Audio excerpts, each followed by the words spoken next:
Hello, everyone. Welcome to our Too Cool session. And tonight, you're going to have me, Ngong, as your host. And alongside me tonight is Ajang. Ajang is right here. Ajang, how are you doing? I am good, John. How are you? I'm doing well, man. It is so exciting to be back home and Yeah, discussing and having a little bit of talk here. right here, man. The Too Cool is always cool. Uh, As you always say, the Too Cool exactly. is cool all the time. Yes, too cool is cool is cool. Yeah, man. Yeah. So, guys, thank you very much for joining us tonight. We really appreciate your time. And we hope the conversations that we have here also go reach out to the people that are in your circles and keep the conversation growing and going wider. And this is our space. So, when we are here, this is a safe zone. All right. So, we will do it as we always do. We talk to our main speaker for the night, and then we open it up for the rest of the room. And feel free to interact with our guest. And yeah, this is a free space, as we always say. And tonight, talking to us is Daniel Juma himself. Daniel, how are you doing? Well, I'm doing great, and I'm glad to be here. Welcome to the Tukul, man. Yeah, I've been hearing about the tukul. It sounds fun. I'm Yeah. not gonna miss Oh. it. I say so. Yeah. This is Tukul right here. So you are very much welcome. And we Dion and I do this thing all the time every Saturday, and we do it right here because we have no money to hire a venue, and we have no money to give you guys transport. We don't even have money for refreshment, so we chose to do it on Zoom. Yeah, so you're welcome. Exactly. With a cup of tea next to you. All right, so Dion, would you like to take it up from here? Yes, sir. Thank you so much, Ngong, for the opportunity. And to each and everyone that is in with us, thank you so much for taking this time to be here. My name is Ajang, as all of you are seeing on the screen. And some people call me Dijong. So our host, I am hosting this event alongside John Ngong. And we in the group, we are having, as our main speaker, we are having Daniel Juma. Uh, Daniel is uh, Daniel is a founder of Farm for Change, a youth-led organization, and also a founder of Drug Yamaha, something like that. It's an initiative that is helping youth that are into drugs or drug addicts on how to either prevent or how to reduce the consumption of drugs and totally how to abstain away from drugs. So, Daniel, we are so happy to have you in the show. Do you mind unmuting yourself and you tell us more about you and how you've come this far? Yeah. Thank you so much, Ajang, and I hope you guys are getting me clear. I am. I am getting you clearly. Yes. Once again, I'm called Daniel Juma Sen Ade, and as you said, I'm the founder of a Farm for Change. And just away a little bit from Farm for Change, I want to share about who Dan is. And professionally, I'm a journalist, and I've been practicing journalism. I've been working as a radio producer and a program host for the last 10 years. And I am also a substance abuse survivor. I have been abusing drugs for more than 10 years of my life. And Wow. I also, yeah, so I started abusing these drugs when I was in P3. I don't know at that time. Wow. Yeah, and P3. yeah, I was so young, but then that's when I started engaging myself into drugs. And I was in school, but still associated with drugs. And I had to drop out of school and come to the street and hustle, still associate myself with drugs. And then I got to become a radio presenter and still associate myself with drugs. So basically, I worked to sustain my addiction, and it happened from those years, not until 2018 and 19. That's when I started hitting my turning points. And my turning point came when I lost my son to cerebral palsy. Yeah, Sorry and to. and at that yeah at that time, drugs have taken toll of my life, and I didn't have even a single coin that I had really saved in the bank, and my bank account was empty. So imagine having a funeral at home with an empty bank account, and with a little support coming from family. So I had to run up and down and make sure everything runs out smoothly. And it was a very traumatizing situation. So at that moment, I sank more deeper into drugs again, trying to get out of the situation because that was really embarrassing before my in-laws and stuff. So it became so hard for me. And I reached to the extent that I wanted to commit suicide. So one of my friends called Richard Janda, he's of late now, he's a former journalist, he's called Richard Janda. So we went with Richard Janda to the River Nile as usual to go and do our drugs. So I told, dude, I know how to swim. So he said, okay, fine, let's jump in. And my intention was I was suicidal, I wanted to commit suicide. So he didn't know what I had in mind. So we jumped and I started acting funny in the water. I was going to the deeper end. So it was like, Dan, you need to swim this side. I need to follow him, but I continue swimming the other side. So he has to go and pull me out. When I got out, so he started beating me up, quarreling with me. Hey, Dan, so you brought me from Amarat up to the logo here just to drown yourself. So he talked to me a lot, and eventually I realized acting suicidal is not the way to go. I just need to accept that I lost my son, and that marriage is not going to work. And I have been abusing drugs even before I had a child, and now I'm sinking myself more into drugs after the death of my child. So I need to do something. And that's when now I started talking out to people how I can get out of my addiction. And I met one lady, I will not mention her name here. So Yeah. I shared with her, and she was like, yeah, she can lend me her ears and time. I was like, okay, fine. So that's when I first opened up to her about my addiction problems. Because by that time I was also working in the media, I was working the radio, I had some names, so I don't want to spoil my name with drugs and stuff. So she was the first person I confided in. And she was like, yeah, Dan, what you need to do is you need to have some protective factors and see how you can be able to get out of the addiction. And that's when I became more closer to her every day. And then I started losing the other circle that engages me more into drugs. And eventually I started building my protective factors. And it was from there I felt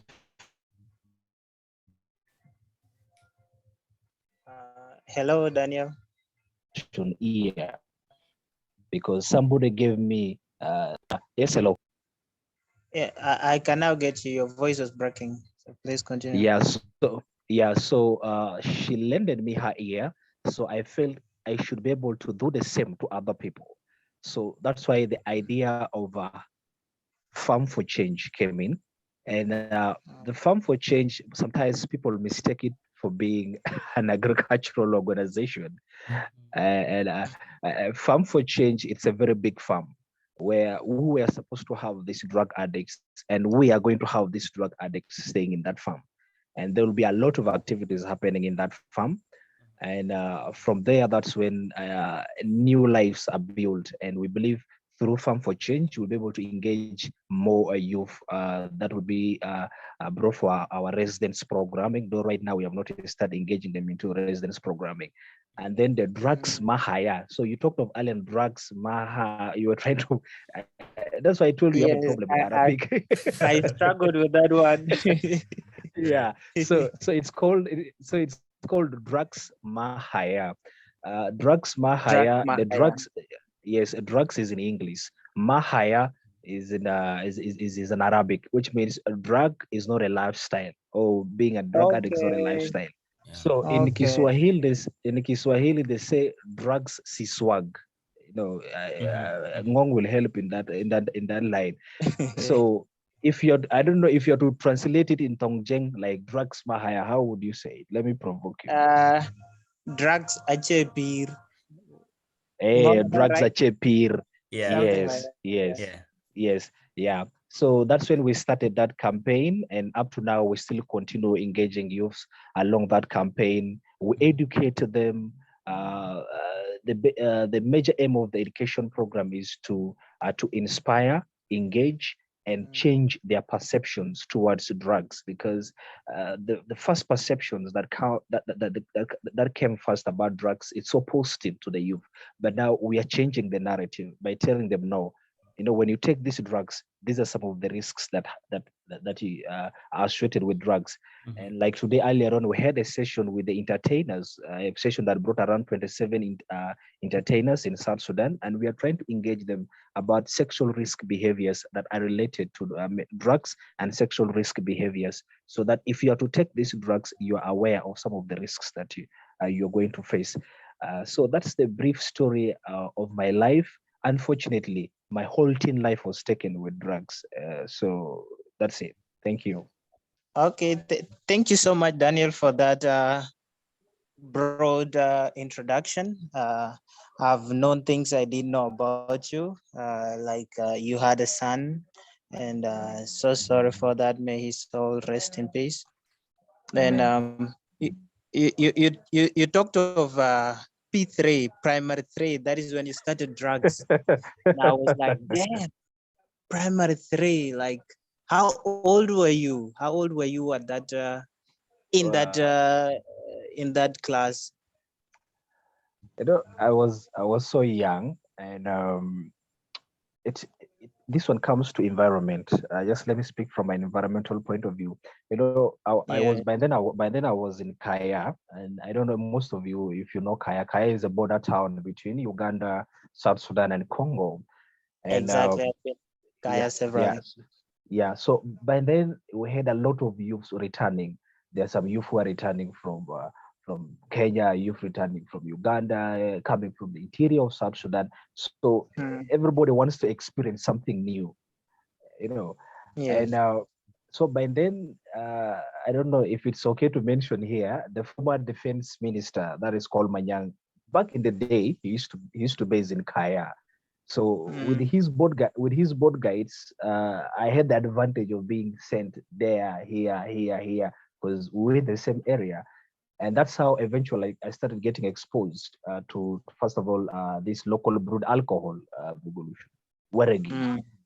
Yes. Okay, So Uganda yeah. water. So yeah, I started drinking Uganda Waregi, and then we started smoking the pawpaw leaves. I don't know if you have come across people Yes, smoking yes. pawpaw leaves. Yes, yes, pawpaw leaves, and then eventually into now marijuana and the local cocaine. We usually call it the leaves, where you get the leaves, you put it under your stockings, you get Mm, high. Yeah. yes. So I was really so young. And imagine at P3 I had dropped out of school. That was my first attempt out of school Wow. when I was in P3. So I wanted to become a turn boy. But then there were a lot of cars coming from, I don't know, from Kenya, You, Uganda, and they were going to Rumbek. So I felt I need a job there at that age. Imagine. So wow. yeah, You had I'm, literally I'm become talking. a hustler. Yeah, not talking about it right now. It just brings some images that makes me really laugh. What I was Okay. doing by then. Yeah. All right. And you've been engaged in drugs for about 10 years, 10 good years. And through your story or your narration, there's kind of influence involved in this. Am I right? I didn't pick you well.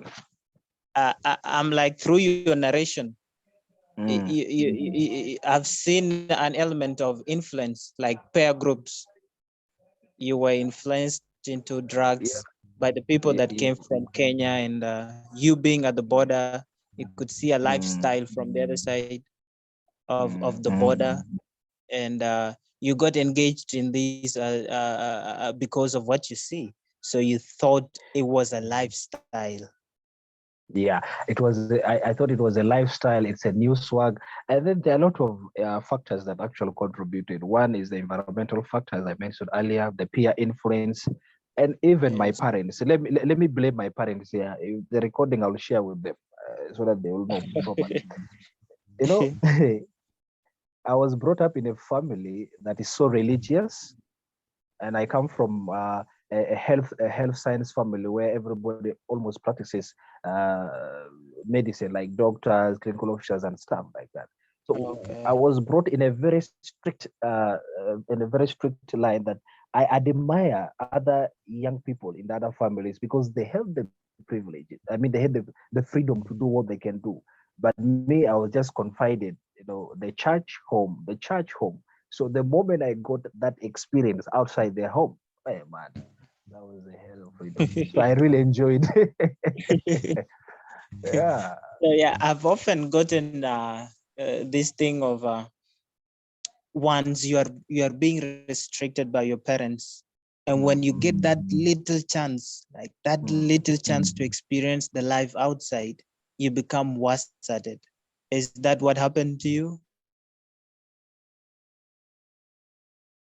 Like, did you Yeah, dabble yeah, with the kids that were free? yeah. That's what happened to me, and to me, I feel also people should be able, our generation should be able to take this up. This is of like confiding your children to certain things, and it's against them. Mm, You're building a rebellious culture in them because once they start going on defiance, that's the start of the problem at mm, home. You see. So imagine me like from that moment when I was in P3 up to 2018. That's when I started building my relationship back with my parents, my real parents. You wow, see. Yeah, because wow. I didn't like them. I didn't like what the way it was not like what I want. So church, home, and you're going to school, what they expect you is to become a doctor, and I opposed them. I became an MC, MSc. I started growing to become a journalist. A journalist. Now I'm taking a new twist to become an activist. No professional. I'm a journalist. So Yeah, like it exactly. took it. Yeah. It took. So parents need to understand that children have talents, and these talents Yeah, need to be nurtured in a good way, and then also give the children the freedom to choose what they want. You know, yeah, see, yeah, yes, and yes. yeah, which is okay. And I'm seeing education systems in Kenya is now coming up and improving, where at least you can be able to study what you want from an early age, which is okay. And I think Wow. that's that should be we should be able to take that up like from South Sudan, and it will be of good help. Mm, okay, that is really a good aspect you brought in the confinement and forcing your children to do what they do not want to do, like mostly as African.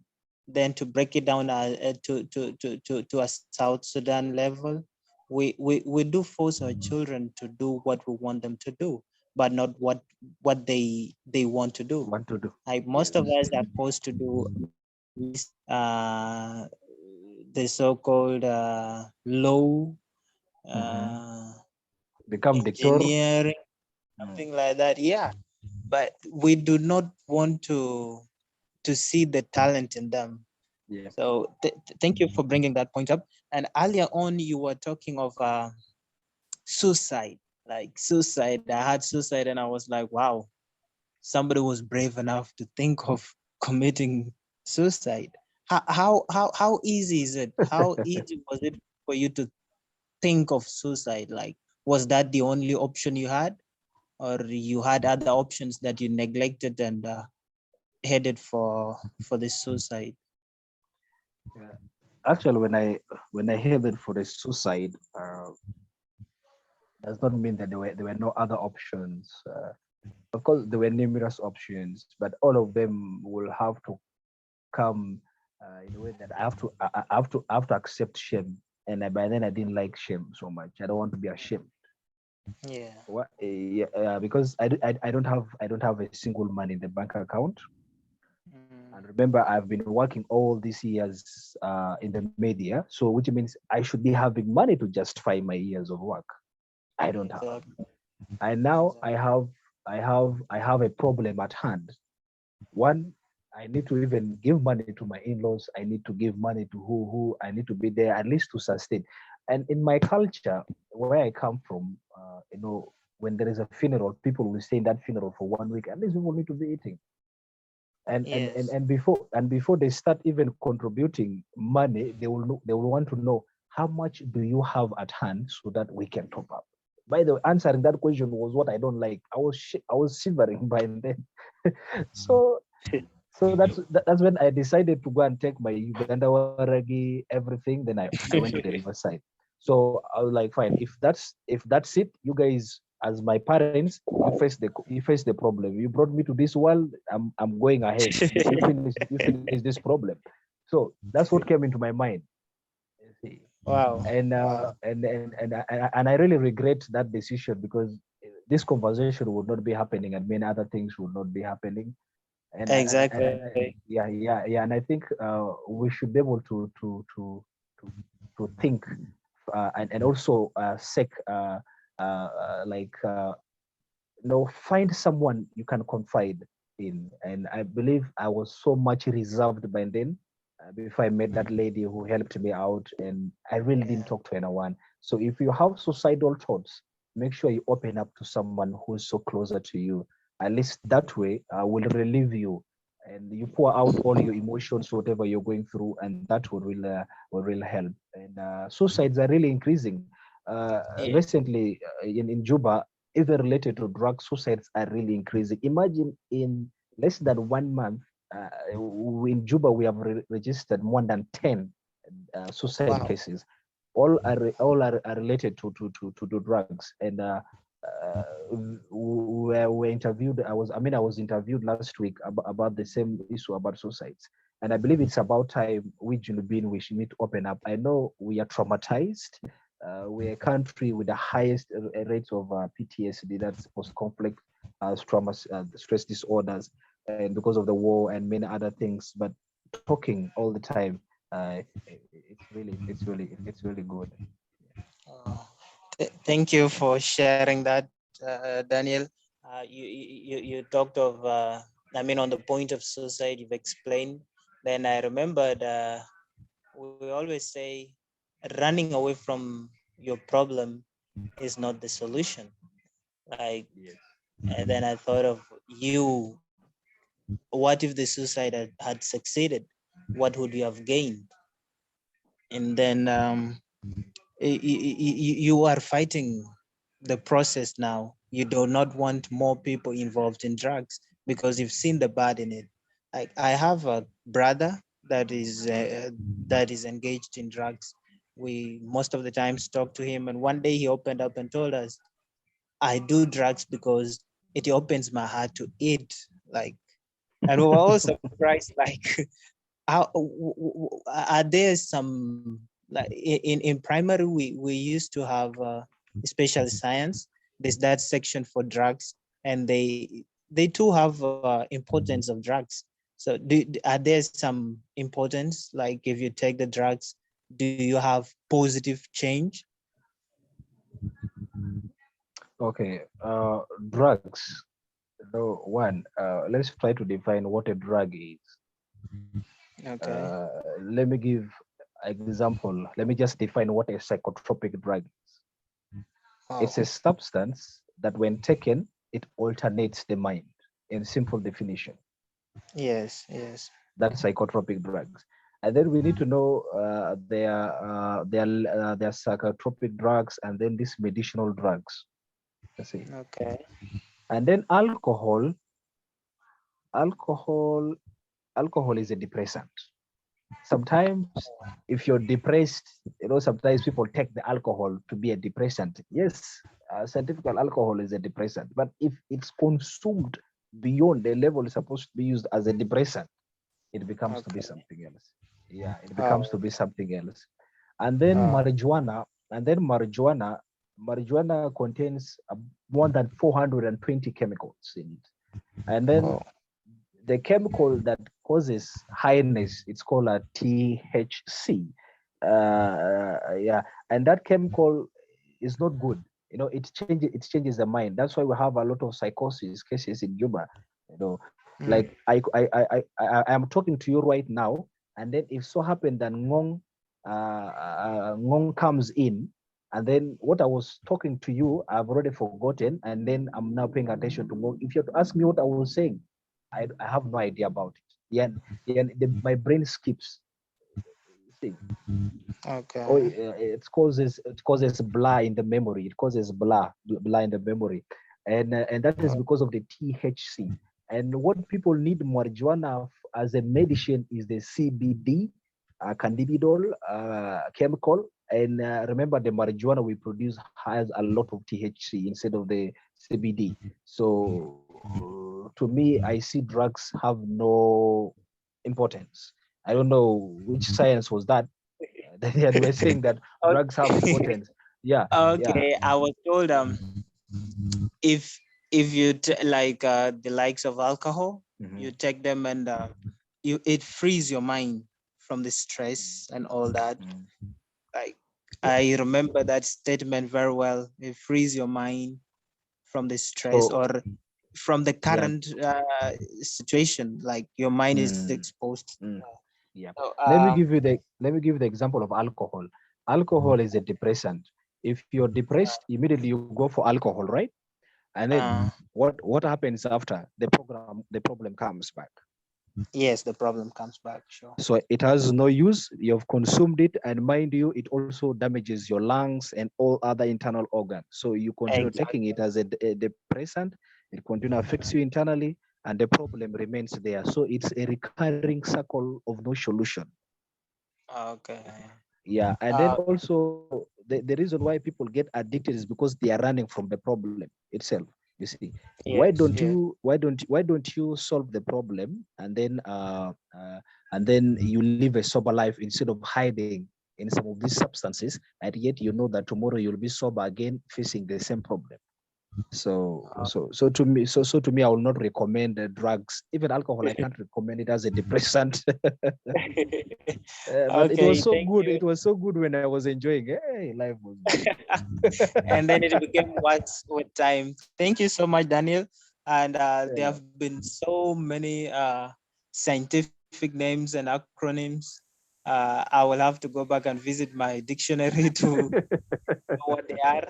And before I give my co-host an opportunity to ask his questions in case he has, I would like to ask uh, you are engaging these drug addicts and you're trying to free them from drugs. What are the challenges you're facing in this fight for drug addicts? And second to that question is how are you engaging them? How are you engaging these drug addicts? Do they open up when they come to you? Okay.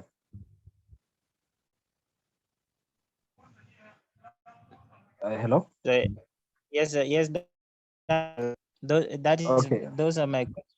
So you can pick up. Okay. Yeah. One of the biggest challenge, and it's an expected challenge, usual. It's called relapsing.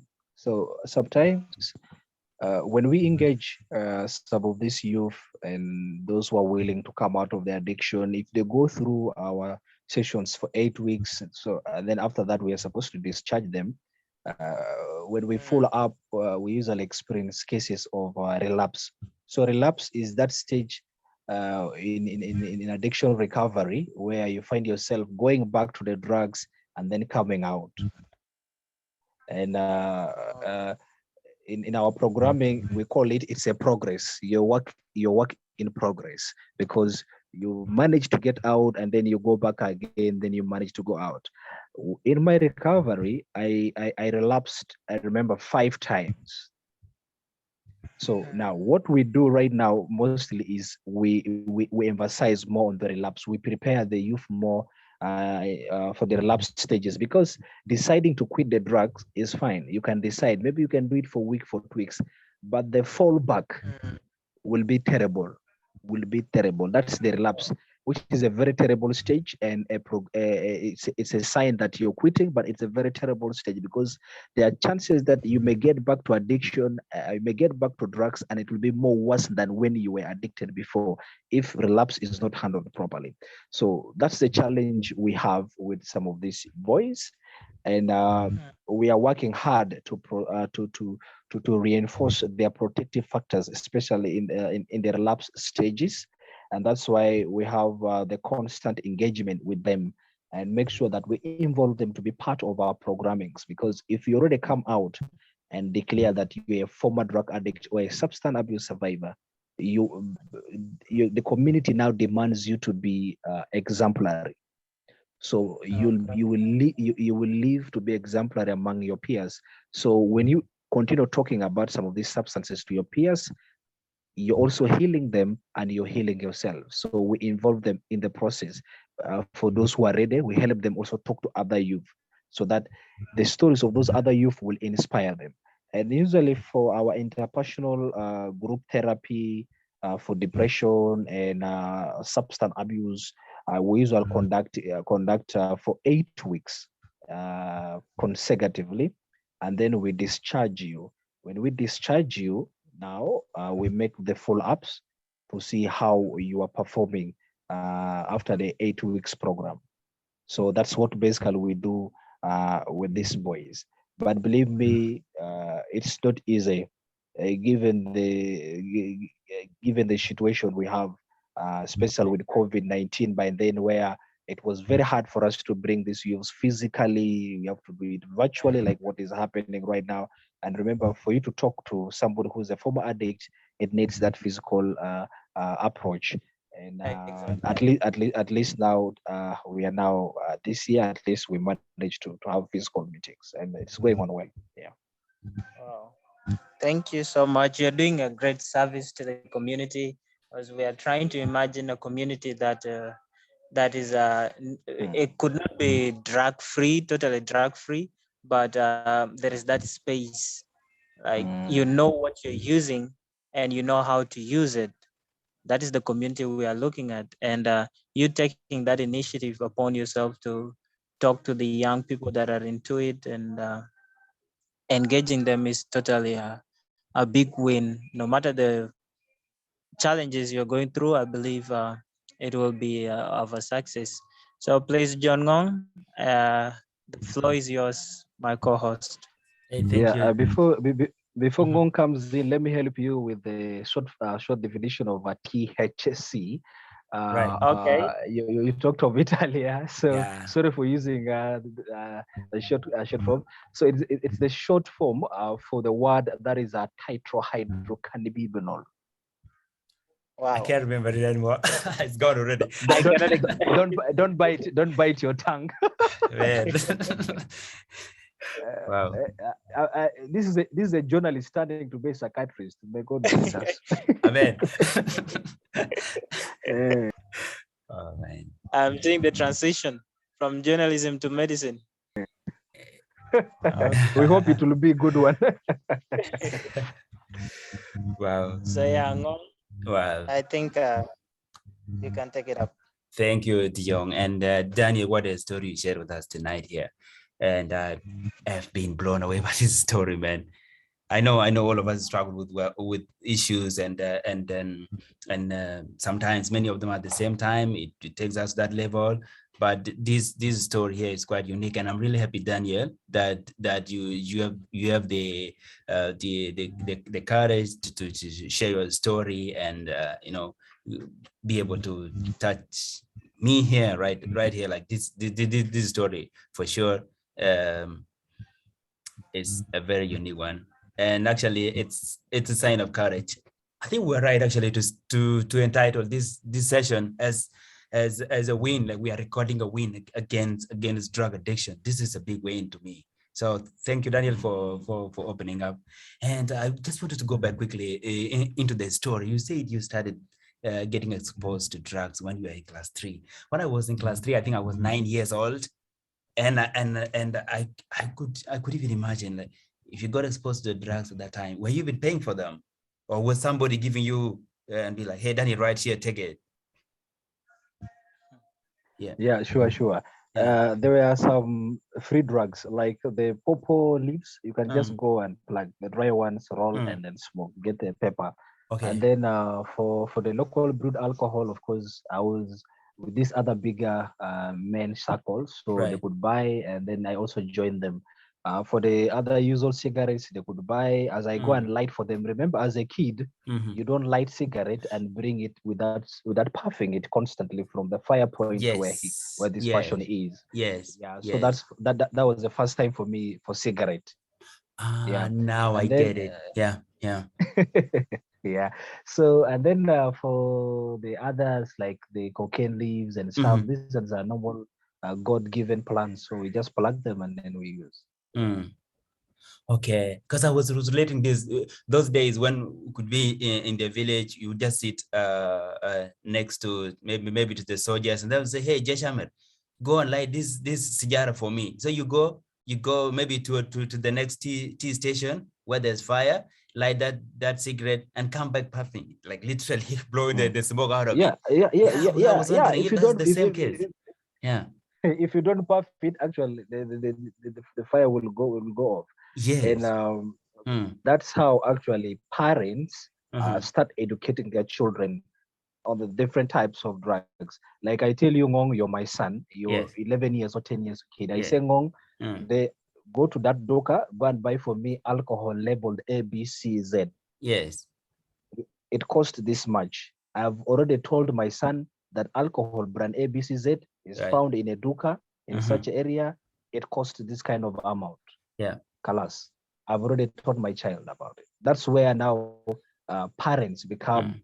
Mm. influential uh, influencing the behavior of their children, especially when it comes to exposing them to drugs. Yeah. Okay. And that time, I don't even know whether the parents knew that the kids were getting exposed to drugs, because in my experience, I could be sent when my father's there. So somebody will say, "Hey, Jeshamer, go get that, get me, go light my cigarette." And my father will not jump. He will not say that, "Why are you exposing my kid to drugs? Did they even know that you are going through this?" Yeah. But if you tell a Julubi that a cigarette is a drug, Julubi will laugh at you. I'm not surprised with that statement. Yeah, Yeah. yeah, and for them, Mm, mostly they don't consider like cigarette as a drug. But mm, believe me, mhm. even if right now I see somebody sending a kid to go and light a cigarette, I'll just stop. I'll Wow. just stop that person. Yeah, it's really, Mm, special for cigarette. yeah. At least alcohol. Alcohol you can't open it because the person has to open it with using an opener or Yeah. other thing. But Yeah. for cigarette, Mm. whether the kid likes it or he doesn't like it, he has to puff to make sure the fire is constant. I know. Yeah, man. And then Daniel, you mentioned earlier that in your primary school you already had issues to like keep yourself in school. How did you do your high school and maybe studies further than that? Yeah, talk about high school was dope, man. Yeah. They used to they used to say Sudanese them a bangi to day. Like they know me Ah, yeah, yeah, yeah. as the whole area knows me for my drugs. Mm, And I used to chew my gut and stuff. And I was performing okay in school, okay. not until after my senior four, I got out, and Mm-hmm. then I had to come out and hustle. Okay. I had to come out and hustle. So Yeah. that's when I came out and hustle, and then I started engaging in the media, receiving a lot of trainings in the media, got Mm-hmm. trained professional as a journalist, Yeah. and then yeah. But all of these things, after dropping out of school, I had to learn Mm, from the street, where I became an MC for many mm, years, and then mm-hmm. somebody identified my talent, was like, why can't we put this boy for Mm-hmm. journalism and maybe he can do something? So I was Okay. like, yeah, that's my person. That's my person. My parents wanted me to become a doctor. I don't know. So that's Yeah. when I went to journalism, Yeah. built my career in journalism.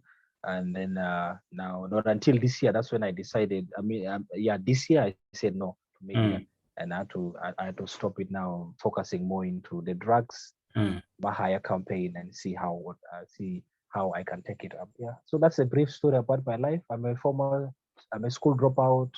I learned most of the things from the Mm. street, Yeah. and I built myself through my experiences. And I'm a substance abuse survivor. Yeah, that's a brief about me. Thank you, Daniel. Now, you talked earlier of having a strained relationship even with your parents, and maybe did that extend to your siblings? And did you get kicked out of the family house because of drugs? I kicked myself. The home was Okay. not fine. You had to excuse Yeah, yourself. I had to excuse myself. That's why I tell Okay. you I came from a religious family and a Mhm. health science family. Yeah. So I used to plait my hairs. I used to have dreadlocks, even if Yeah. I don't have hair now. Oh. I used to have the dreads. Yeah. Okay. So I was living that extravagant lifestyle that does not show the family. So the Mm. reason why I had moved out of the house was one time mom Mm. was coming from church and she was like, Mm. Dan, what you're doing in this town is contrary to what I do in church. So you make me light among my peers. That's what my mama Ah. told me. Okay. So I said, I'm leaving this town for you and I Mm. wish you guys all the best. That was what happened. Did you get accepted in your new community? Like, did you have a community of people whom you could do drugs together and stay together, Yeah, protect hey, you? Because you were young at that oh, time, right? You yeah, needed protection, right? yeah. So what I did Uh-huh. was I had to move to go and stay with my cousins. I didn't Okay. move out of the family completely. So Uh-huh. at least with my cousins, I had the freedom to go and enjoy my circles, like be Oh, with those boys, come home late. If yeah. there are shows coming to town, I had to go and MC shows out Okay. of town. I had to travel. I'll Mm. decide when to go back to boarding Yeah. school or I don't want to go. So, Ah, okay. so What I had about to. you? What about your other life? What about your other life, Daniel? Maybe at that time you had started dating, and did people have like to dump you and be like, hey, you do drugs too much, I'm not dating you anymore? Or maybe I don't know, Hey, what was the let experience? me tell you. Let me tell you a high school story. Yes. So, Uh-huh. I had a marijuana I had bought, so it was in my pocket. Uh, And so the school gives us the privilege of like you can give your sister's clothes to wash for you as a man and as um, a boy in the school. So I had the privilege. So yeah. I gave my girlfriend my clothes. Mm. So I forgot with my joint in one Yes. of the pockets. I hope Mhm. you know the word joint when I say joint. I get it, man. So Yes. so I put my joint in the pocket. So when she removed it, she found and she kept it. So now Ah, we're having night preps in the yes. evening. Yes. So we are studying together, and she was like, "Dan, Mm. you didn't tell me that you smoke marijuana."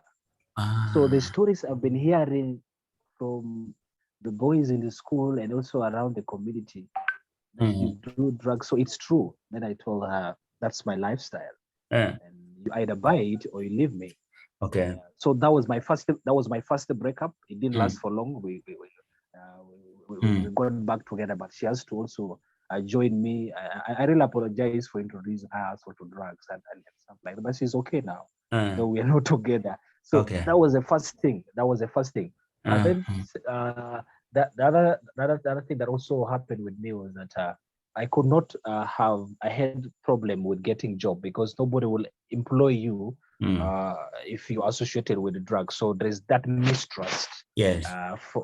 For me, I'm always related to to being a gangster, like a thief. Ah, yes. Yeah, and I've not tried even stealing one day. I live a good life, but I do my drugs. But since Mm. drugs is also associated with a gangster, Yeah. so they felt like no, Dan, Mm. we can't bring you on board, and because of this, and I was like, fine. And that's when Mm. I opted for the radio because in the radio, even if I'm ugly or not ugly, you don't know me. I do Yeah. my drugs. I come to the studio. I'm Mm. okay so long as I speak to you guys, Mm. and that's when I started confiding myself into the radio, but doing my drugs. So Yeah. all for the last 10 years that I've been Mm. working in the radio, I was Yeah. sustaining my addiction properly. I sustained it without. Oh, So, okay. yeah. Okay. And Daniel, when earlier you mentioned that it came to this point where you lost your son, and you were engulfed in shame, and you didn't even have resources to support the funeral process and do the rituals as you would want because there was no money at the time. And you Mm. mentioned earlier that was the time it hit you and be like, no, I'm not doing drugs anymore. Did you have any experiences before that would hit you and be like, I'm not doing it, and then you could go back or was it the only experience? Yeah. Yeah, I had, I think I was into relapse 5 times. I relapsed 5 times where Uh-huh. I could go for months without doing drugs, then I get back. I Yes. could go for weeks without doing drugs, then I get back. But once I get back, I'm hitting years, and then Mm. again. Mm. So yeah, I've been there, like quitting, coming back, quitting, falling back. Yeah. I've been relapsing for so many times. Oh, and when finally you told the people now you are into other the initiatives that are against addiction to drugs. When you told people that I'm good now, I'm not doing drugs, did they believe you? Even the people, even the person you love, maybe your own wife Hey, or your somebody you're dating, or guys your didn't believe parents, me. they could not believe you, No, so right? my parents, Yeah. yeah, parents could not believe, and even my fellow peers, friends, they could not believe. They were like, come on, he's Yeah. joking. Yeah. Let's just give him a week, he'll be back to the circle. And Ah. my parents were like, we're tired of him. If he indeed he has left drugs, we Yeah. thank God. But if not, uh, we shall see what will happen with this story. So Wow. my during my birthday, 2019, Mm. that's when I declared openly, publicly. During my birthday, I was like, no more drugs. It was the Okay. first time openly. That Mm. time I was also on air, on radio. I talked about it openly that I Yeah. was a former drug addict. I've been battling it. Today I'm coming openly and I'm declaring Drugs Mahaya campaign against drugs. Mm. So when my parents started seeing me now engaging more against the drugs than me working in the media, and Yeah. then they see some engagements online and stuff like that, Yeah. and like, yeah, there is a change coming to this boy. Okay. And 2019, I visited home. Hey, mom was happy. For the first time, they told me, hey, Dan, don't go and remain late. Hey, outside. Hey, you come back. I felt like a boy for a long Wow. time. So, yeah. So, Uh, like, to be accepted back to the house, like you're a mm. child, Yeah. it really means a lot. Yeah. Wow. It really means a lot. And they know that they know about it, that now I'm against these drugs, and Mm. they're aware, they enjoy my advocacy. Mm. Yeah.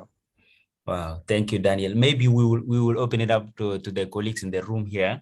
If they would want to, maybe they would want to ask you some questions or maybe share an experience with you, by the way.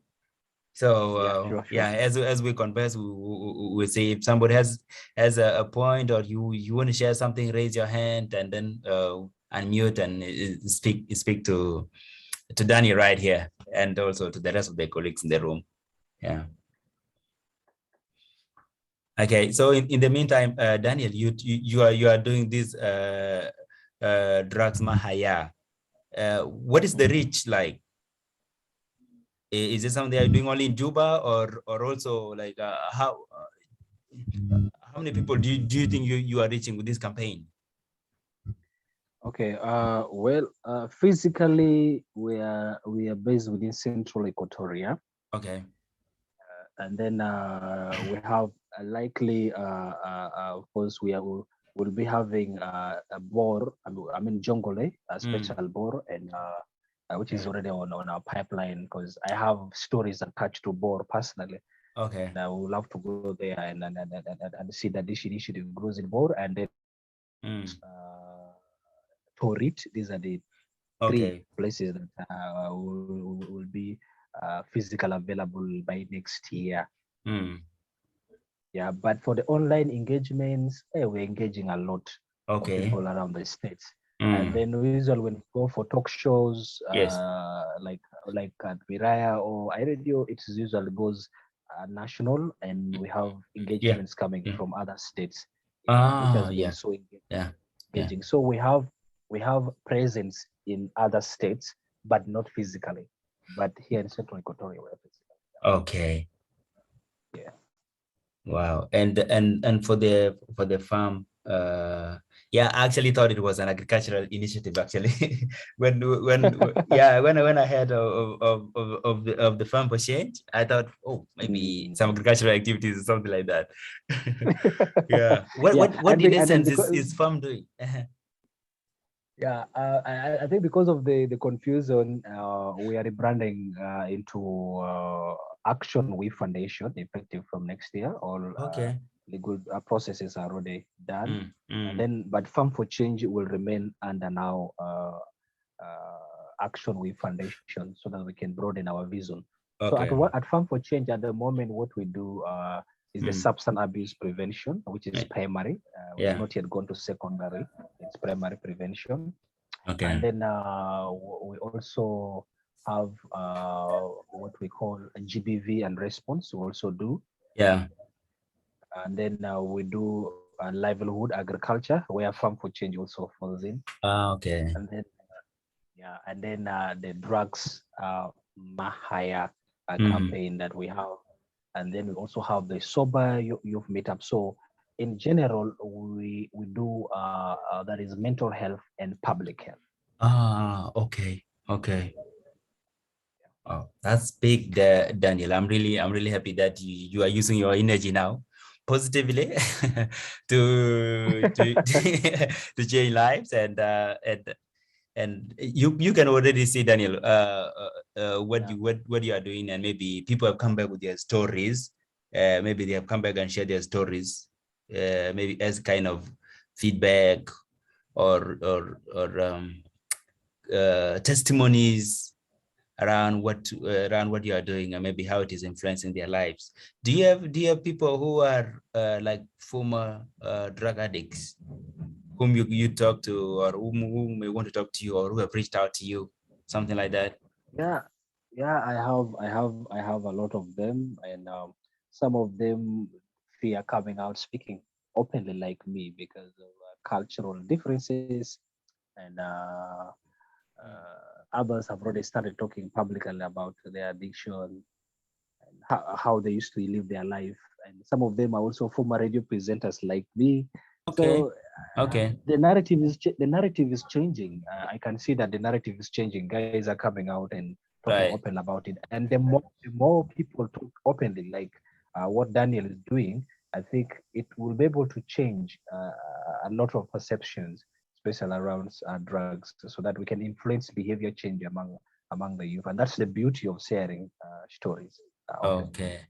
Thank you very much, Daniel. I really appreciate it. Hey guys, if you have a question for Daniel, right here, please raise your hand. Let me hear stories from them as well. Yeah.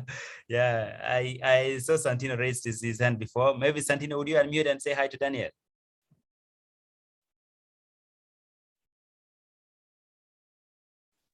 Okay, I think maybe if there will be a question, Daniel, they will raise, or maybe come back to us in the chat. Yeah, but Daniel, in terms of the programs that you are doing, are you how are you getting the support for this? Is it like something you are going to do for long, like for maybe a multi-year, or are they short campaigns? Yeah. Then you see you are muted.